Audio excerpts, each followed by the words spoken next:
एहिभଳି महिलांकठू रुहंतु दूरेई नचे जीवन होइजिव बर्बाद। आचार्य चाणक्य कहते जे जदि आम जीवन में आगक बढ़िया चाहूँ तेज से लोकों चारि हाथ दूरे रहा उचित। यह सहित जीवनर अनेक समस्या सबुदिन मुक्ति मिलता है और जीवन खुशी बीती थाए। हिंदू धर्म में लोक जीवन में चाणक्य नीतिर बहुत महत्व रही। चाणक्य नीति अनुजाई जड़े व्यक्ति निज हृदय रहस्य को कौन महिला सामने प्रकाश करने उचित नुहे।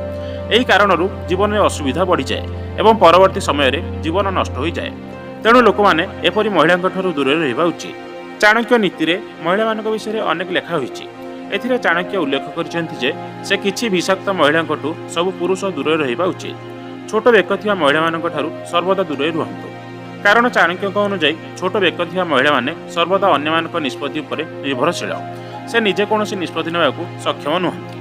चाणक्य नीति में कहुଯାଇଛି समतल बेक थिया महिला माने प्रकृति उपर अत्यंत क्रोधित एवं निष्ठुर।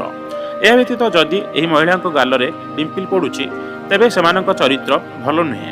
यह व्यतीत जो मानकर आखि हलदिया एवं भयानक देखा जाए सेमानकर प्रकृति बहुत खराब। संस्कार चाणक्य नीति में महिला मूल्यबोध को विशेष गुरुत्व दि जाइछि।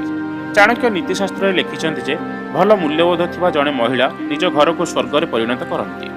से तांको स्वामी एवं तांको परिवार जत्न नियंती। जोठारे जणे महिलांकर भल मूल्य नाही सबकिछि नष्ट करि दियंती। सौंदर्य सबकिछि नुहे।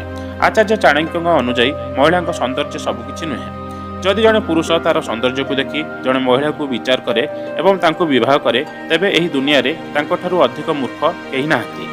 तेणु विवाह पई नारीर सौंदर्य परिवर्ते तांकर मूल्यबोध प्रकृति गुण चरित्र एवं व्यवहार विषय जानिबा उचित। संस्कारी महिला आचार्य चाणक्य कहते जे जदि जड़े महिला सुंदर नुहंती किंतु तांकर संस्कार भल तेबे पुरुष तांको विवाह करबा उचित।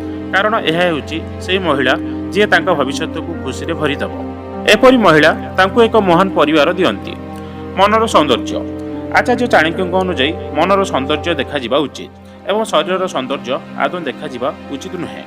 जड़े महिला कारण जी हृदय रे सुंदर नुहंती कि परिवार महत्व बुझंती नहीं केवल विवाह नुहे समस्त संपर्क भांगी जाए। एपरी महिला माने धर्महीन।